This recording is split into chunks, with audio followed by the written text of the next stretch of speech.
हिंदी प्रश्न पत्र 2024-25 अर्धवार्षिक परीक्षा हेतु प्रश्न पत्र। हिंदी का सर्वाधिक लोकप्रिय महाकाव्य कौन सा है? रामचरितमानस। काव्य की शोभा बढ़ाने वाले तत्व को कहते हैं अलंकार। चौपाई में कितनी मात्राएं होती हैं? 16। करुण रस का स्थायी भाव है शोक।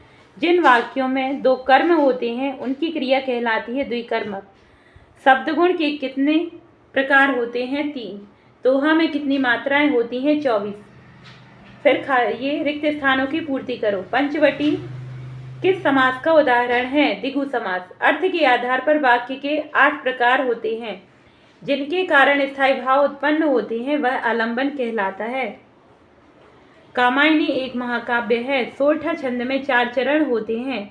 एक से अधिक अर्थ देने वाले शब्द अनेकार्थी कहलाते हैं। नामधारी से दिनकर प्रगतिवादी कवि हैं। सत्य। प्रयोगवाद के जनक सुमित्रानंदन पंत जी माने जाते हैं। असत्य।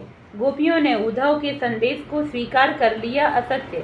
सीता स्वयंवर में राम लक्ष्मण मुनि विश्वामित्र के साथ गए थे। सत्य। नागार्जुन के बचपन का नाम भोलानाथ था। असत्य। जयशंकर प्रसाद छायावादी कवि हैं। सत्य। सही जोड़ियां। जयशंकर प्रसाद, इनकी प्रसिद्ध कृति है कामायनी। सूर्यकांत त्रिपाठी निराला, ये छायावादी कवि हैं। सतरंगी पंखों वाली ये रचना नागार्जुन की है। नागार्जुन का जन्म सतलखा नामक गांव में बिहार के सतलखा नामक गांव में हुआ था। Mangalesh Dabral, national book trust Vinay Patrika Tulsidas जी की रचना है। यहाँ से 2-2 नंबर के हमें क्वेश्चन याद करना है, इनसे बाहर कुछ भी नहीं आएगा। प्रगतिवाद के कवि, उनकी रचनाएं, विशेषताएं। रीतिकाल के प्रमुख कवि, उनकी रचनाएं। गोपियों के अनुसार राजा का क्या धर्म है? नेक्स्ट क्वेश्चन है, उद्धव के व्यवहार की तुलना किससे की गई है?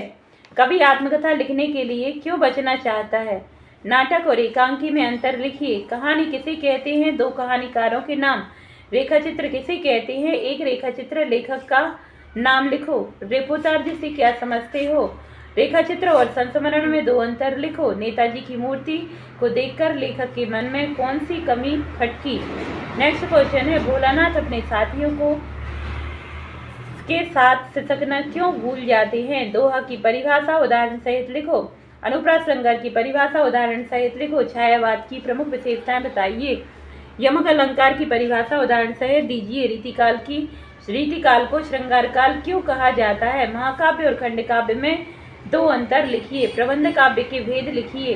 छंद की परिभाषा लिखिए। आत्मकथा और जीवनी में 2 अंतर लिखिए।